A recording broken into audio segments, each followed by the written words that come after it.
사랑하는 소방과 학생 여러분, 그간 안녕하세요. 여러분 3학년이죠. 작년과 재작년 코로나로 제대로 대면 수업을 못하고 거의 온라인 수업을 했죠. 그래서 원래는 대면 수업이 가능하리라 생각했습니다만도 오미크론이 워낙 지금 이제 확산이 많이 되고 있으니까 중증도는 약하지만도 확산이 많이 되고 있으니까 급히 학교에서 학교 방침을 온라인 수업으로 바꿨습니다. 그래서 저도 부랴부랴 급하게 오늘은 3월 2일입니다. 2일 저녁 내일 아침에 여러분들 수업할 거를 오늘 지금 녹화를 하고 있는 겁니다. 이렇게 준비를 했습니다. 빠른 시간 안에 여러분들 얼굴 보면서 직접 수업할 수 있기를 바라면서 오늘은 교재 설명과 그 다음에 간단한 여러분에게 도움이 될 만한 얘기들 이런 걸로 해서 한 3, 40분 정도로 해서 마치도록 하겠습니다.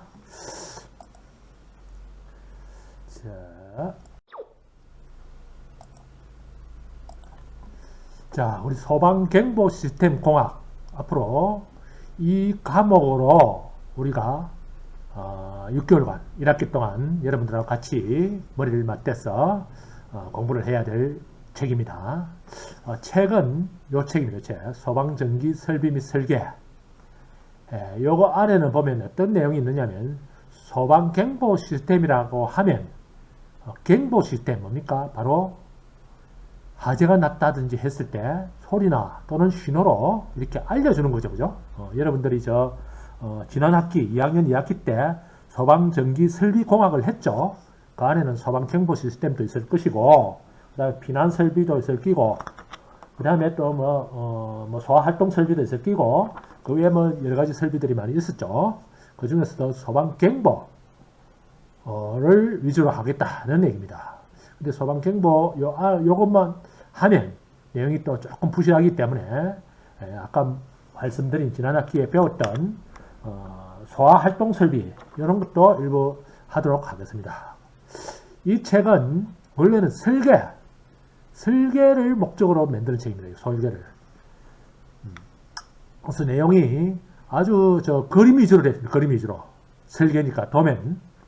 그래서 실기시험 여러분들이 앞으로 자격증 공부를 해서 자격증을 따야 될 텐데 자격증은 소방전기도 있고 소방기계도 있죠. 소방 분야는 그 특이 두 개인데 여러분 그 두 가지 다 따야 됩니다.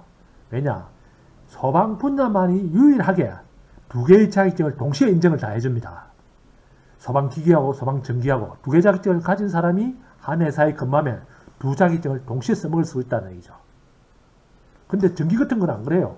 예를 들어서 전기공사, 전기기사 있는 것 때문에 전기공사는 전기공사 업체에서만 쓰고 전기기사는 전기안전관리 대행하는 이런 데서 사용합니다.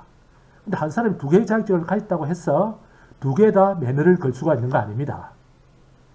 사람이 따로따로 한 사람씩 있어야 된다. 두 가지 다 전기공사도 하고 전기안전관리도 하려면 한 사람이 자격증 두 개 가질 수도 두 가지 다 사용할 수가 없습니다. 이렇듯 다른 자격증들은 다 그러한데 우리 소방 분야만 유일하게 전기와 기계 이 자격증 두 개를 다 가지고 있으면 소방 두 개의 자격증 전기공사도 할 수 있고 소방전기공사도 할 수 있고 소방기계공사도 할 수 있고 한 사람이 그렇습니다. 그래서 업체에서는 두 개 자격증 가진 사람을 요구하지 한 개씩 가진 사람 두 사람을 요구하지는 않겠죠. 그래서 당연히 여러분들이 소방전기 기사 자격증도 따고 소방기계 기사 자격증도 따야 됩니다. 그래서 어느 걸 따든 먼저 한 개를 따고 그 다음에 과목 면제를 받습니다. 과목 면제를 받으면 두 과목 맞추면 또 시험을 합격할 수가 있습니다. 그래서 그 기사 시험을 칠 때 여러분들은 앞에 소방전기 설비공학은 필기의 위주였고 여기서 배우는 거 이거는 실기시험 위주입니다. 물론 필기시험도 요거 공부가 됩니다만도 주가 실기시험을 위주입니다. 그래서 여러분들이 요 과목을 수업을 하고 나면 소방기계, 소방전기 실기시험에 상당한 자신감을 가지게 될 겁니다. 책 내용에 대해서는 다음 시간에 책을 시작하기 전에 다시 하기로 하고, 자우장 여러분들은 요 과목, 요 책을 구입을 하셔야 됩니다. 반드시 다음 주 수업을 할 때, 다음 주 화요일 날 수업 있죠? 수업을 하기 전에 여러분들이 구입을 해서 수업 시간에는 이 책을 꼭 가져와야 됩니다. 자, 다음. 제 소개를 좀 드리겠습니다. 저는 이름이 이렇고 현재 용성전기 ENG 주식회사에 근무합니다. 우리 회사는 여러분들이 들어올 수도 있습니다. 소방공사도 합니다. 그 다음에 전기공사도 합니다.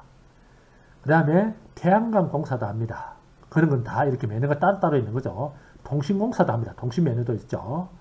그 다음에 전기안전관리 대행 이런 것을 합니다. 그래서 인원은 지금 현재 4대 보험을 엮고 있는 인원이 약 19명 정도가 있는 엔지니어링 회사입니다. 우리 회사는.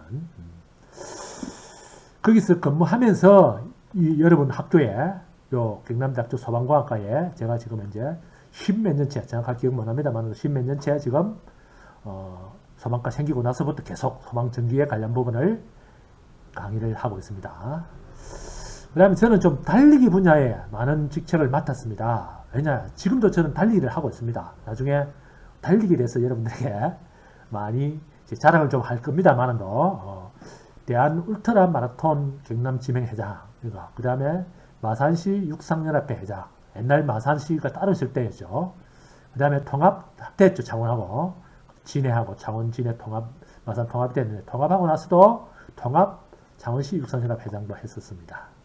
그리고 우리 학교에 근무하고, 그 다음에 바르게 살기 운동이라는 거, 이렇게 해가지고, 이것도 우리나라의 중에서 아주 중요한 국가에서 지원을 해주는, 국회에서 인건비와, 그 다음에 활동비를 지원을 해주는 국회법으로 등록된 단체입니다. 이거. 옛날에는 여러 가지 이념 단체들도 있고, 뭐 잘 살기 운동, 새마을 운동 이런 게 있었습니다만, 그런 단체들보다 지금 필요한 것은 뭡니까? 바로 인성이 똑바르고, 그 다음에 도덕성이 있고, 질서를 잘 지키고, 화합하고, 이런 우리 국민들의 의식 수준을 높일 수 있는 운동, 이것이 바르게 살기 운동입니다. 여러분들 한 번씩 보면 저 길가에 이런데 캠페인을 하거나 또는 막 교통정리를 하거나 또는 아니면 봉사활동을 하는 사람들 많이 볼 겁니다. 이게 제가 회장도 하고 지금은 현재는 명예회장입니다. 전화번호, 메일 주소, 여러분 자격증, 저도 소방 쪽에 전기기계 자격증을 다 가지고 있습니다.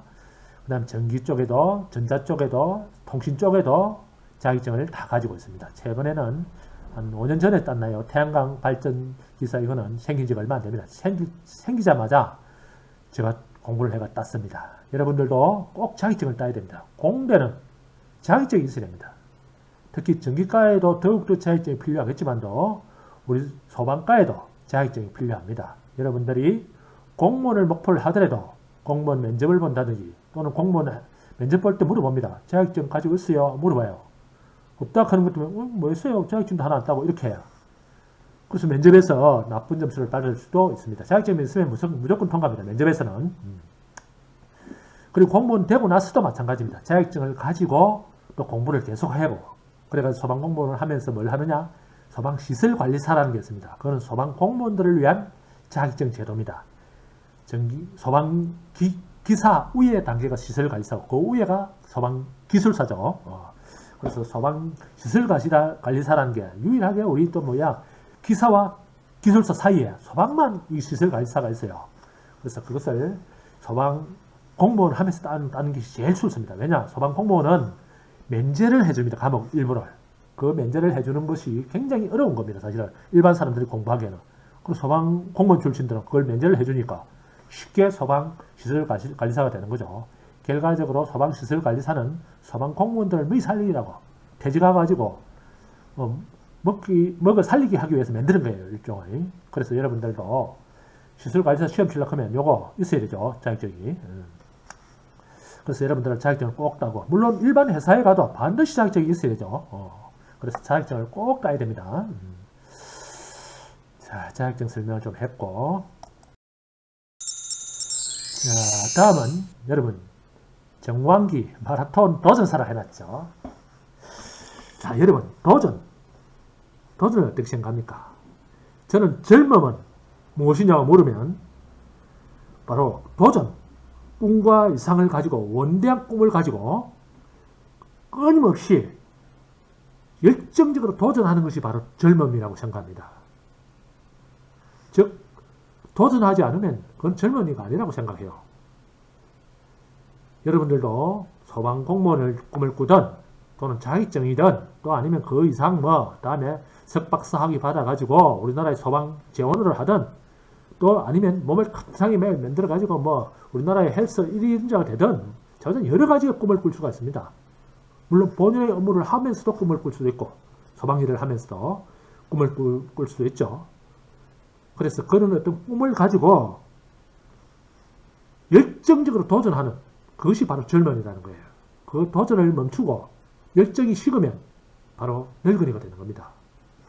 저는 여러분들보다 나이가 많겠죠. 이곳에서 얼굴 수염도 있고 그렇지만 뒤늦게 이 마라톤이라는 것을 알아가지고 마라톤에 대해서 끝없이 제가 지금 도전하고 있습니다.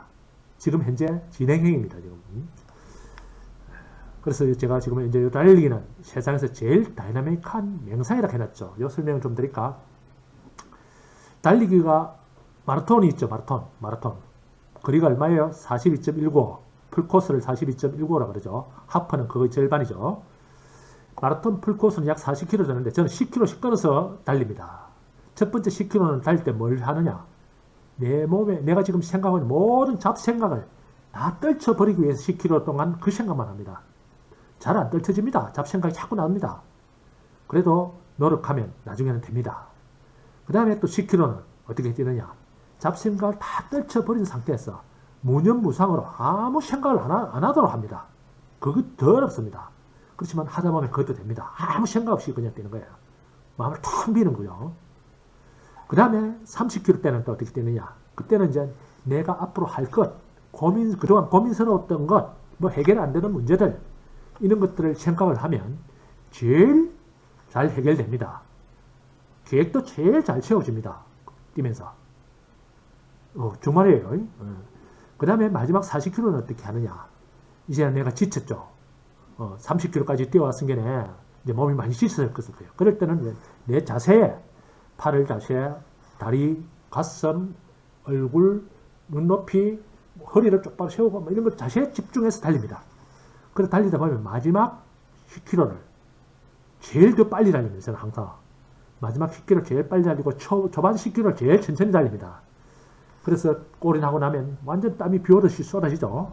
그때 그 골인하고 나서의 그 완주의 희열, 성취감, 이루 말할 수가 없습니다. 그래서 저는 이런 4단계를 거치면서 명상이라고 표현합니다.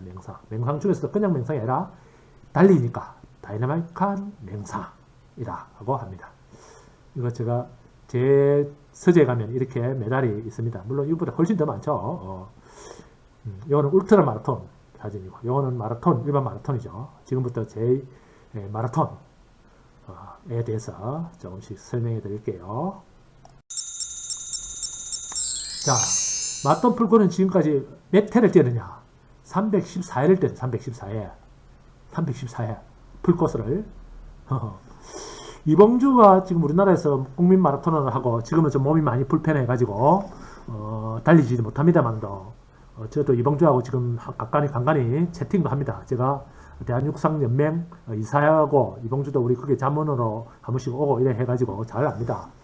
그래서 이봉주가 지금은 달릴 수도 없습니다만 우리나라 마라톤 선수치고는 제일 많이 달렸습니다. 38번 달렸어요. 풀코스를. 근데 나는 이렇게 뛰었다는 얘기죠. 물론 이봉주 선수처럼 일반 엘리트 선수처럼 죽기 살기로 뛰는 건 아니죠. 그래서 지난 1월 9일날 했네. 1월 9일날 300회를 뛰었고 그 사이에 또 더 뛰어가지고 지금 현재는 314회입니다. 물론 지난주 일요일날도 뛰었죠. 또 이번주 다가오는 일요일날도 또 뛰러 갈 겁니다. 저는 마라톤 풀코스를 뛰러. 그 다음에 울트라 마라톤에 대해서 오늘 소개를 좀 해드릴게요.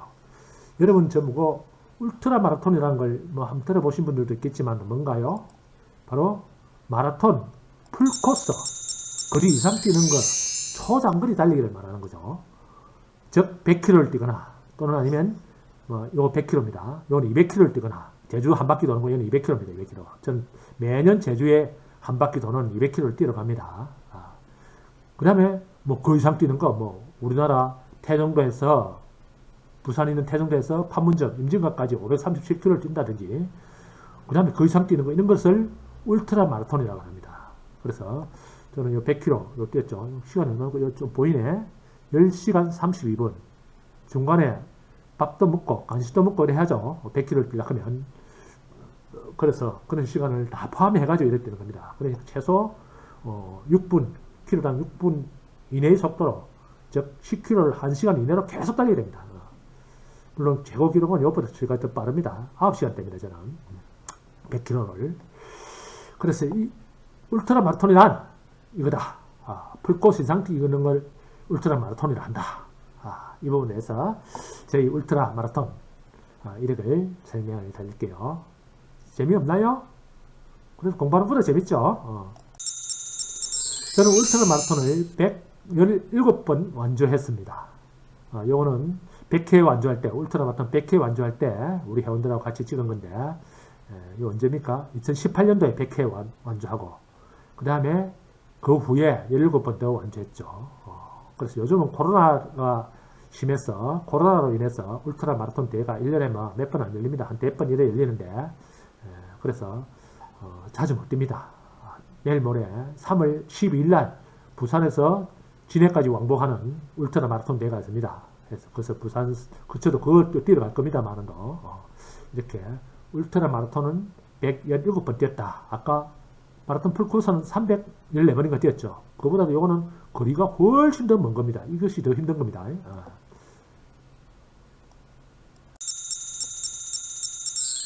자, 울트라 마라톤 중에서도 외국에서 뛰은 울트라 마라톤, 이거는 몽골 고비 사막 알죠? 울트라 마라톤 225km를 뛰는 겁니다. 이건 세계대회인데, 여기서는 225km를 하루 만에 끝내는 것이 아니고, 하루에 30km에서 50km 정도로 이렇게 뛰고, 그 다음에 잠을 자고 쉬고, 또 장소를 이동해가지고, 몽골 초원이죠. 이거 초원과 사막이죠.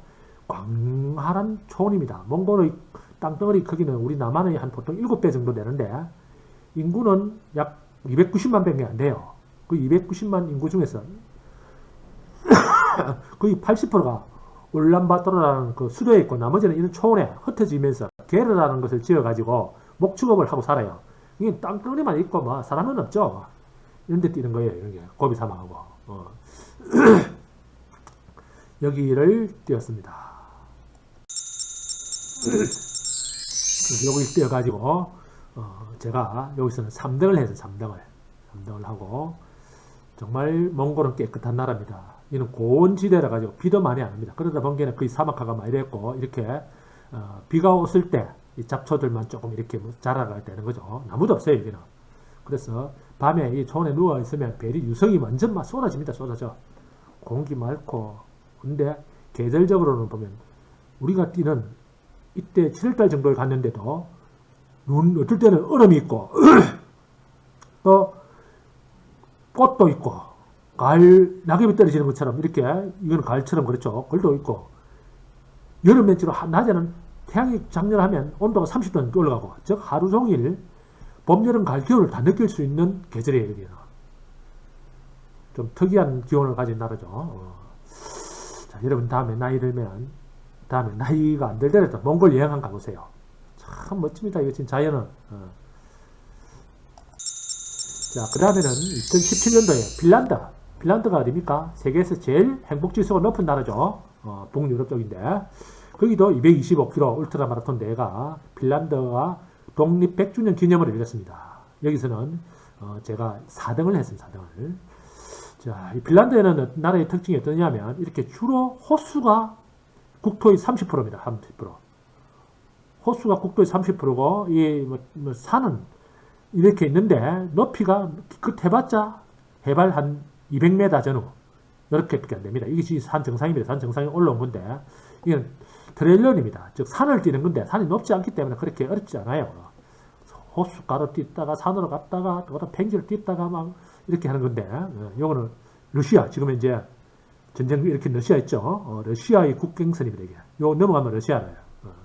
옛날에 러시아인데 전쟁도 하고 했죠. 그래 러시아 독립 100주년 기념으로 해가지고 마라톤 대회가 열렸는데 저는 그때 이게 자원시 성격 국회 통과 이게 뭐냐면 이때 제가 창원 광역시 성격 그거 추진위원장을 했었어요. 추진위원장을 하다 보니까 제가 이게 외골가스도 이렇게 달고 창원 광역시를 하자.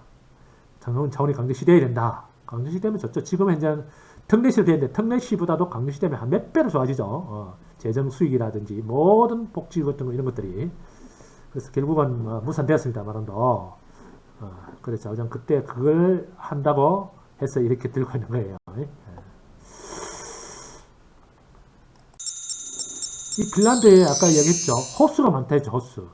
이렇게 그래서 우리가 달리기를 하고 나면 그 마지막 코스는 항상 호수 주변에서 끝나는 겁니다. 그래서 호수에 들어가가지고 바로 모욕을 하고 또 그 물을 물어도 됩니다. 읽었습니다. 이 호수들이. 그래서 10분 오고 이래 하는데 우리가 달리는 그 225km 안에는 뭐가 있느냐면 칸으로 16km를 달리는 게 됩니다. 이거. 칸으로. 카누 타죠. 이 사람들 다 선수인데 저도 이거 카누를 타죠. 2인 1조로 해가 카누로 16km를 달리는 그까지 포함된 대회가 바로 울트라 마라톤 대회입니다. 그래서 이 나라의 특성을 살려가지고 호수가 많으니까 호수를 16km를 카누 타고 이렇게 달리는 거 이것도 있었습니다. 그래서 이날 대회 때 저는 4일차까지 5일까지 했는데 5일차인데 4일차까지 제가 1등을 했었어요. 근데 5일차 때 내가 산에서 길을 잃어가지고 그래서 2시간 몇 분을 이렇게 까먹어버렸어. 그래서 결국 4위 했는데 이거 3일차까지 내가 1등 할 때 이 신문이 난 거예요. 핀란드 신문에 난 건데. 그래서 이때 이분은 주 핀란드 한국 대사고 이분은 주 한국 핀란드 대사예요.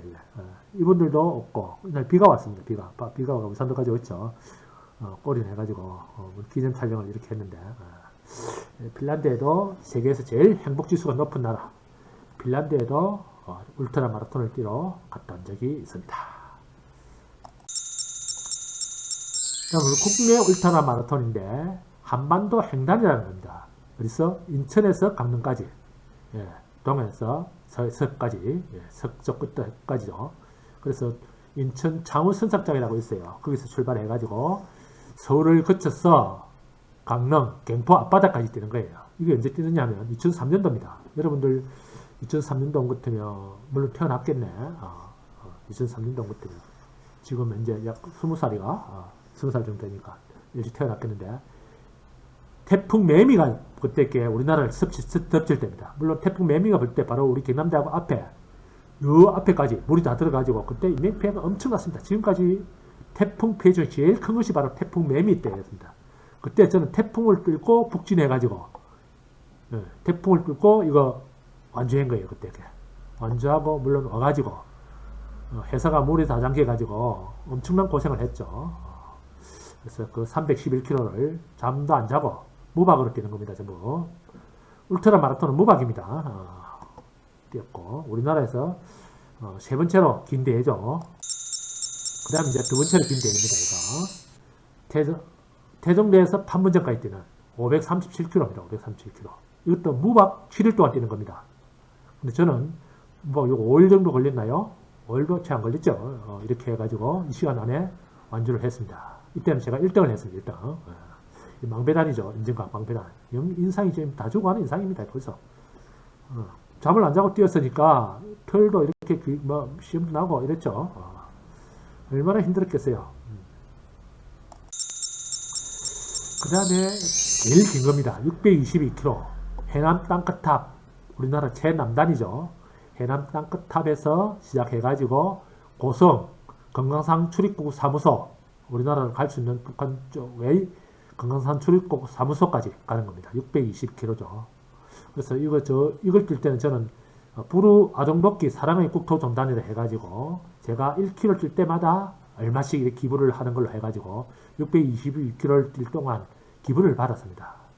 기부를 받고 그 기부는 현금으로 받은 것도 있고 또 뭐 한일합성 같은 경우에는 뭐 포라든지 담요라든지 뭐 옷 같은 거 이런 것도 많이 기부를 해주더라고요.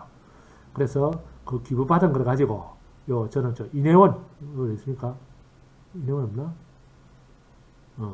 이내원이라고 표시를 안 해놨네. 여기 있네. 이내원에 전달했죠.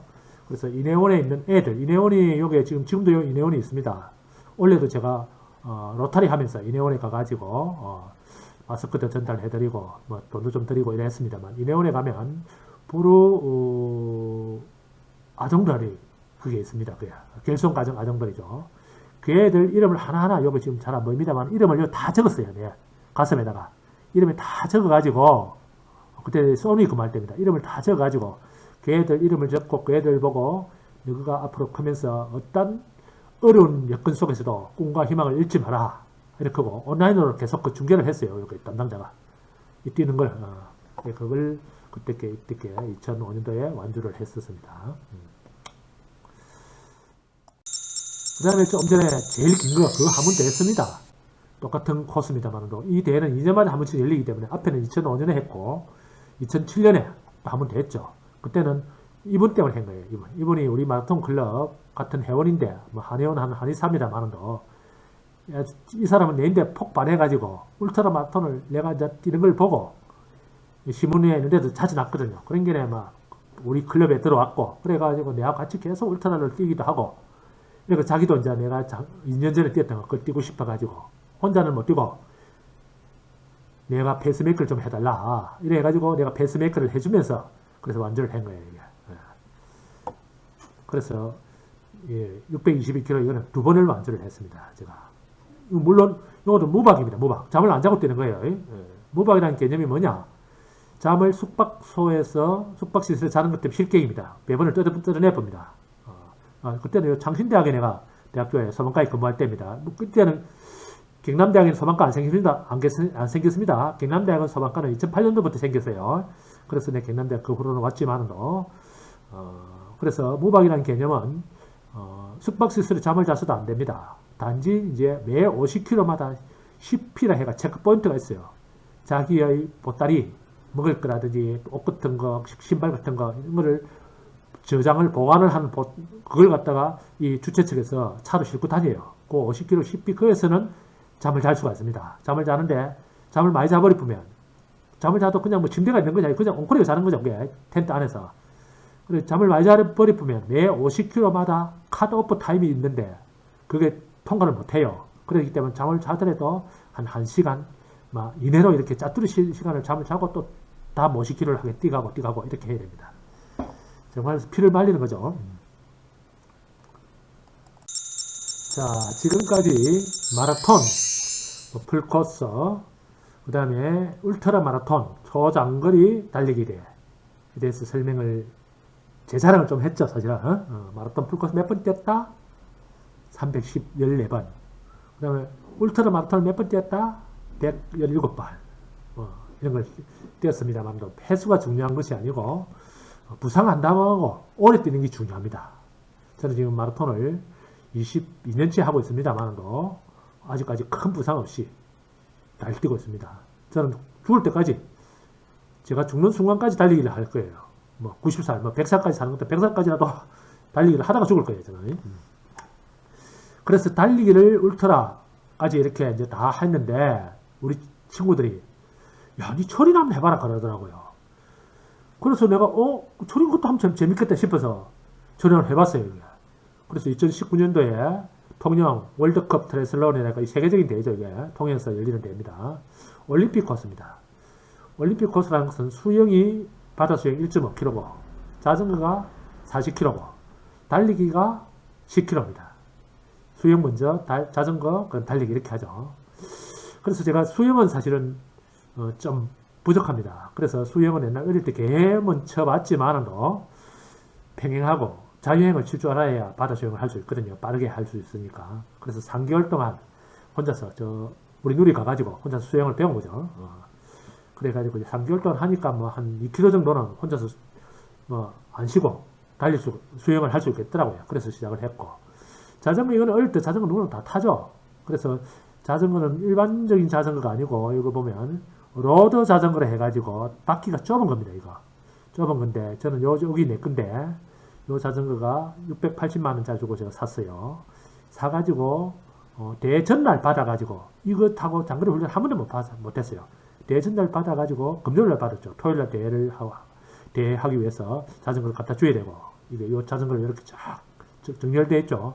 여기 가지고 점검을 받고 토요일날 갖다 여야 돼요. 그래야 일요일날 쓸 수가 있어요. 그래가지고 그 나머지는 이런 자전거 아니고 그냥 MTB 이런 거 자전거를 좀 탔죠.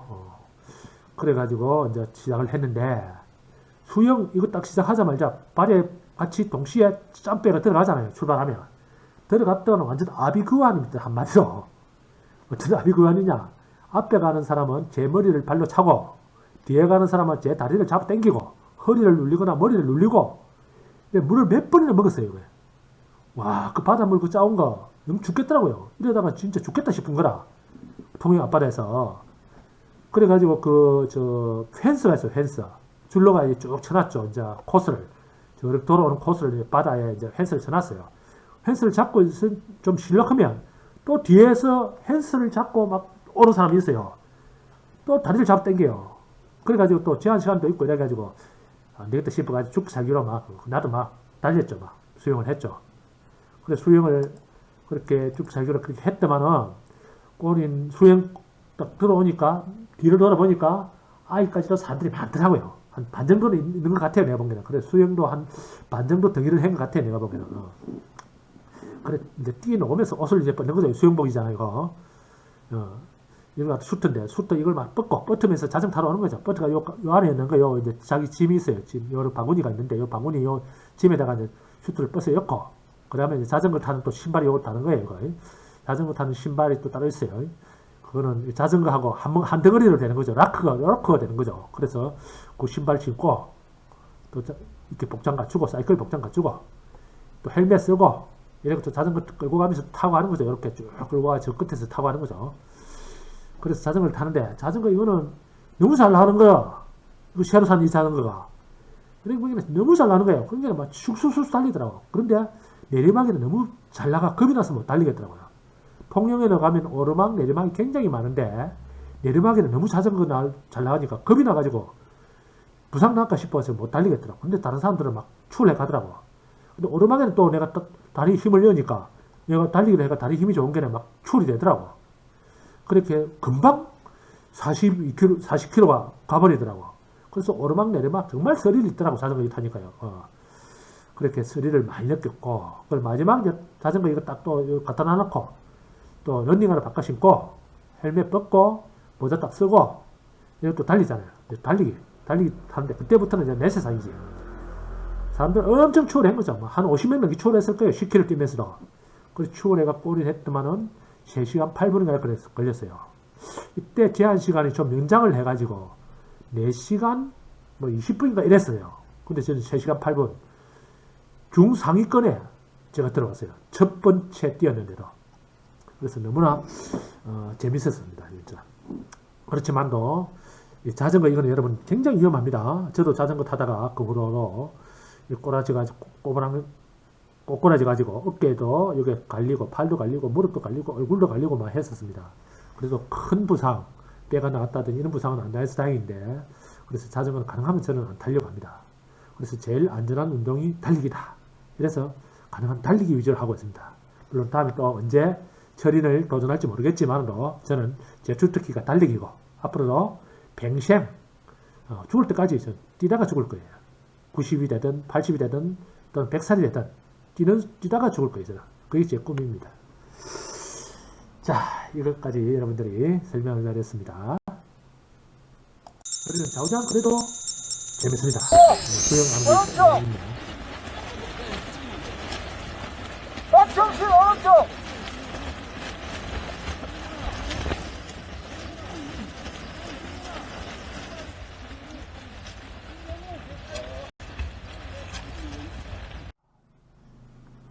다음은 교훈적인 제가 강의를 조금 드리겠습니다. 이 마스시다 고노스케라는 사람은 일본 사람이죠. 일본 사람인데 일본에서 아주 유명한 사람입니다. 물론 지금은 돌아가셨죠. 89년도에 96세로 이미 돌아가신 분입니다. 그렇지만도 이 사람은 아직까지도 일본에서는 갱년의 신이라 해가지고 이 사람의 사당, 저 무덤이죠. 사당에 가서 절을 하고 하는 것 때문에 돈이 모인다. 이렇게 해가지고 지금도 그게 많은 사람들이 이 사람의 사당을 찾고 있습니다. 이 사람은 마스시다라는 전기 그리고 파나소닉이라는 회사, 내소날 전기 전부 다 이 사람이 세계적 기업으로 키운 사람이죠. 해서 이 사람은 일본뿐만 아니라 세계의 각 경영인들도 존경을 하는 사람입니다. 그래서 이 사람이 굉장히 가난해서 자기 자수성가한 사람이다. 가난한데도 자수성가한 사람입니다. 그럼 어떻게 해서 이 사람이 지금까지 이렇게 자수성가를 해가지고 크게 이렇게 성공을 했느냐 하고 물으니까 이 사람은 세 가지 덕분에랍니다. 세 가지 덕분. 가난한 덕분, 허약한 덕분, 못 배운 덕분. 하하. 여러분, 이것이 성공의 조건입니까? 근데 이 사람은 이것이 성공의 조건으로 이 덕분에 됐답니다. 엄청 가난하게 살았습니다. 그러다 보니까 초등학교 4학년 때 학교를 그만두고 자전거방을 이제 남의 자전거방에 가서 일을 한 거죠. 월급을 받는 것은 아니고 가가지고 그냥 먹고 그 용돈 조금 정도 받고 그 용돈을 이제 또 모으고 부모가 또 일찍 돌아가셨고 이래서 자기는 가난한 덕분에 세상의 쓴맛을 일찍 경험했다는 얘기죠. 그리고 평생 근검전략할 수가 있었다는 얘기입니다. 두 번째로 아까 말씀드렸다시피 엄마도 부모도 일찍 돌아가시고 형제들도 자기보다 훨씬 일찍 돌아가셨습니다. 그렇기 때문에 허약한 것을 알기 때문에 자는 자기가 이제 힘이 부족하고 딸리면 남인데 이제 부탁을 해야 되겠죠. 그래서 남에게 부탁하는 방법을 깨우쳤답니다. 그리고 술, 담배를 아예 안 하고 규칙적으로 운동을 하고 그래서 이 사람이 아까 자기는 자기 집안 대대로 다 일찍 단명하였는데 자기는 96살까지 살은 거죠. 또 세 번째, 못 배운 덕분에 모든 사람을 스승으로 생각을 했답니다. 그리고 항상 책을 손에 놓지 않고 공부를 하였고 그리고 수많은 특기를 이 사람이 획득을 했었어요. 이렇듯이 그래서 우리는 어떻습니까 여러분? 만약 이런 조건이라면 가난하기 때문에 나는 안 돼. 허약하기 때문에 나는 안 돼. 몸이 약하기 때문에 못 배웠기 때문에 나는 안 돼. 책도 없어. 때문에 그랬는데 이 사람 모든 것을 덕분에라고 여기죠. 여러분 이 사람보다도 조건이 여러분의 환경이 나쁩니까? 가난합니까? 허약합니까? 못 배웠습니까? 자 여러분들도 얼마든지 마스시다 고로스케처럼 이 사람보다도 훨씬 더 훌륭한 사람이 될 수 있겠죠. 예. 자, 또 생각의 차이가 얼마나 극명하게 다른 사람을 만드느냐에 대해서 여러분에게 제가 말씀을 드리겠습니다. 두 형제의 이야기입니다. 두 형제. 미국에서 실제로 있었던 얘기입니다. 두 형제가 있었는데 먼저 그 형은 완전 우리나라로 치는 것 같으면 노숙자 생활을 지금도 하고 있습니다. 어릴 때 자기 아버지가 굉장히 가난하고 완전 판잣집에 살았는데 지금도 그 형은 아버지가 돌아가시고 나서 그 아버지가 물려준 그 판잣집에서 살고 있습니다. 근데 그 형이 왜 그렇게 살았냐 하고 이렇게 기자가 물어봤더만 그 형이 하는 말이 자기 집에 가는 것 때문에 요런 간판이 자기 집 현관에 있습니다. 그 실에 우리로 치는 것은 가훈이죠, 가훈. 여러분 이걸 읽어보십시오. 어떻게 읽습니까? 이렇게 읽습니까? 더러미죠. 노웨어를 읽습니까? 이 사람은 이렇게 읽은 겁니다. 더러미죠. 노웨어로. 꿈은 어디에도 없다. 이렇게 읽었습니다. 그러다 보니까 평상시에 자기는 뭐 사는 거의 낙도 없고 아예 막 꿈을 꿀 생각도 안 하죠. 자기 아버지도 그렇게 살았고 뭐 이 허름한 집에서 가난한 사람 집에서 배움도 별로 배운 것도 없고 이런 게 자기는 자포자기하고 살다 보니까 지금처럼 이렇게 살았습니다. 근데 그 동생은 하버드 대학 교수고 그것도 아주 저명인사입니다. 저명인사가 되어 있어요. 그리고 그 사람인데 왜 당신은 어떻게 해서 이렇게 살 수 있느냐 하니까 그 사람은 이것을 이렇게 읽었답니다. Now you are 읽었답니다. 꿈은 지금 바로 여기에 있다. 이렇게 읽다 보니까 자기는 항상 지금 이 순간 자기가 꿈을 위해서 열심히 최선을 다했답니다. 현재에. 그러다 보니까 조금 현재를 최선을 다하다 보니까 자기는 지금 현재까지 이르게 됐다는 거죠. 여러분, 어떻게 생각하는 그 생각의 차이에서 이렇게 극명한 삶이 되는 겁니다. 그래서 생각의 차이에 대한 부분을 말씀 잘 해놓은 사람이 있습니다. 이게 미국의 제일 유명한 심리학자입니다. 윌리엄 제임스가 이 사람이 얘기했는 건데, 생각을 바꾸면 습관이 바뀌고, 습관을 바꾸면 행동이 바뀌고, 행동을 바꾸면 성격도 바뀌고, 성격을 바꾸면 인격이 바뀌고, 인격을 바꾸면 운명이 바뀐다고 했습니다. 여러분, 결과적으로 생각을 바꾸면 자기 운명도 바꿀 수 있답니다. 뭐 운명이니까 운명은 뭐 바꿀 수도 없는 거다가 아닌 거죠, 여러분. 그래서 여러분들도 생각을 바꾸는 일부터 시작을 하십시오. 그리고 생각을 바꾸고 나서 끊임없이 노력을 해야 됩니다. 제가 좋아하는 단어입니다. 이게 바로 우보사지 능지천리. 소 걸음이 느린 것 같아도 능히 천리를 갈 수 있다는 얘기죠. 제가 울트라 마라톤 할 때 힘들고 뭐 몇백 킬로를 이렇게 뛸 때 힘들고 지치고 이래서 걷고 싶다, 쉬고 싶다 이럴 때마다 저는 꾸준히 천천히 뛰더라도 계속 뜁니다. 오르막은 걷고 내리막과 평지는 꾸준히 뜁니다. 우보사지 능지천리, 우보사지 능지천리 하면서 이걸 갖다가 암송을 하면서 뛰는 거죠. 그래서 끊임없이 노력을 해야 됩니다. 끊임없이. 포기하지 말아야 됩니다. 아무리 능력이 있더라도 중간에 포기해버리면 그건 지금까지 했던 게 전부 다 허사입니다. 아니, 간들 못한다는 얘기죠. 속도가 좀 느려졌습니다. 꾸준히 포기하지 않고 계속 하다 보면 언젠가는 바로 꿈이 이루어집니다. 여러분은 아직 젊기 때문에 얼마든지 중간에 좌절되고 좌절된다 하더라도 계속 도전하고 포기하지 마십시오. 자, 이거는 환경에 대한 부분입니다. 환경에 대한 부분. 코이라는 것이 뭐냐면 비단잉어입니다. 비단잉어. 이 비단잉어는 일종의 관상어인데 어항, 집에 있는 조그만 어항에 뭐 3, 40cm짜리 어항에 열어놨고 키우면 다 커도 뭐 4cm에서 5cm 정도밖에 안 됩니다. 근데 이 코이라는 고기를 뭐 1m 몇 메다 되는 5, 6m 되는 수족관에 있는 것 같으면 이 고기가 30cm에서 뭐 한 60cm까지 이렇게 고기가 큽니다. 3, 4cm 이렇게 되는 것이 거의 10배 이상 고기가 커지는 거죠.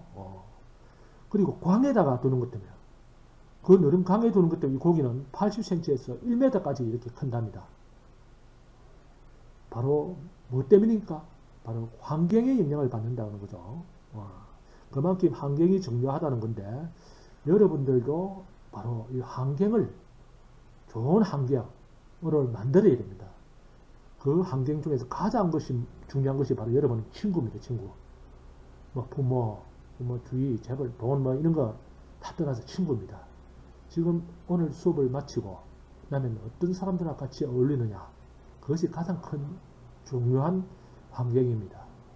자기가 친구에게 좋은 환경의 친구가 될 수 있게 해야 되고, 또 친구 또한 자기인데 좋은 환경이 될 수 있는 친구를 여러분들이 사귀어야 됩니다. 그것이 아주 중요합니다. 여러분이 앞으로 피레미로 끝낼 것인지 인생을, 또 아니면 친구를 잘 사귀어서 대어가 될 것인지는 바로 여러분이 결정할 수가 있습니다. 여러분 1만 시간의 법칙 들어봤죠? 하루 3시간씩 360일 동안 10년간을 하면 약 1만 시간이 됩니다. 바로 이것은 노력을 해야 된다는 건데, 그것도 끊임없이 쉬지 않고 꾸준히 노력해야 된다는 겁니다. 즉 1만 시간을 하면 세계 최고가 될 수 있다는 겁니다. 많은 운동선수들 끊임없이 오랜 동안 계속적으로 노력을 하면 바로 세계 최고가 될 수가 있는 거죠. 여러분들도 세계 최고가 되기 위해서는 하루 3시간씩, 물론 저녁 어느 시간에 해도 좋습니다만 제가 권장하는 것은 새벽 시간에 하십시오. 새벽 시간. 저도 새벽에 일어나면 하루에 1시간에서 1시간 반 정도 매일같이 운동을 합니다. 달리기를 합니다. 여러분 새벽 5시에, 저도 하루에 5시에 일어납니다만 5시에 일어나 보십시오. 5시에 일어나면 여러분 학교 뭐 보통 9시 수업 시작하니까 3시간 정도는 아마 자기 시간을 가질 수가 있을 겁니다. 그걸 꾸준히 하세요. 좋다. 하루 3시간이 안 된다면 한 2시간을 해도 되고 1시간 해도 됩니다. 2시간을 하면 우리나라 최고가 될 수 있고 1시간을 하면 아마 우리 경상남도의 최고가 될 수 있을 겁니다. 10년 동안 꾸준히. 진짜 제가 보장합니다. 여러분들 이렇게 꾸준히 노력 한번 해보십시오. 그 다음에 피그말리온 효과 들어보셨나요? 이거는 간절히 원하면 반드시 이루어진다는 겁니다. 열심히 노력하고 좋은 환경 속에 여러분들 열심히 노력하더라도 더 또 플러스 시켜야 될 것이 바로 간절히 원해야 됩니다. 간절히. 피그말리온이라는 그리스 신화에 나오는 뭐 조각가인데 이 사람은 항상 공에 가가지고 새로 일을 하고 나서는 집에 들어옵니다. 집에 들어오면 결혼도 안 하다 보니까 혼자 너무 쓸쓸하죠. 그래서 아름다운 여인상을 자기가 직접 손으로 조각을 해가 그려놨고 만들어놨고 집에 올 때마다 그 여인상을 안으면서 하루 동안 이야기도 해주고 그래가지고 네가 진짜 사람이었으면 좋겠다 하고 항상 그렇게 얘기를 하죠. 그 정성이 간절하다 보니까 신이 요 여인상을 진짜 사람으로 만들어버린 거예요. 그럼 어느 날 일하고 집에 들어보니까 체온도 있고 이거 안아보니까 바로 사람 움직이는 거죠. 그래서 그 이후로 그걸 빗대어서 간절히 원하면 이루어진다. 그것을 바로 피그말리온 효과라고 그러는 겁니다. 여러분들도 여러분의 목표를 하는 것을 간절히 원해야 됩니다. 뭐 그것을 여러분 공부하는 책상 앞에다가 써놔도 되고 천장에 써붙이도 되고 그리고 하루에 최소한 한 번 이상 그걸 머리에 떠오르고 말로 외워야 됩니다. 또는 한 4시간 그걸 갖다가 말로 하는 것도 더욱더 좋겠고 이렇게 자기로 목표를 하는 것을 생활 신조처럼 이렇게 간절하게 매번 이렇게 까먹지 않고 외우다 보면 반드시 이루어지게 될 것입니다. 자, 제가 아주 좋아하는 단어입니다. 진인사 대천명. 오른쪽에 있는 요거 지금 제가 강의를 녹화를 하고 있는 회사 책상에 오른쪽에 벽에 이걸 이렇게 붙어 있는 걸 제가 사진을 찍은 겁니다. 사람이 할 수 있는 일을 다 할 진짜죠. 다 한 후에 하늘의 뜻을 기다리라. 그런 말이죠. 내가 지금 어떤 상황, 어떤 어려움, 어떤 역경 또는 아니면 내가 좀 여유가 있는 아주 행복한 이런 상황일지라 하더라도 그 당시에 할 수 있는 최대한 할 수 있는 것을 다 해라는 겁니다. 그래 다 하다 보면 더 좋은 일이 생기는 겁니다. 여러분들도 항상 진인사, 대천명 이것을 가슴속에 새기면서 어떤 상황 속에서라도 최선을 다하는 그러한 우리 학생들이 되기를 바랍니다. 우리 학생 여러분, 세상에는 쉬운 일은 없습니다. 하지만 이루지 못할 일도 없습니다. 지금부터 열심히 우리 화이팅 하시고 다음 주에는 반드시 이 책을 구입을 해서 강의에 임해 주시기를 바랍니다. 자, 수고했습니다. 다음 강의에서 뵙겠습니다.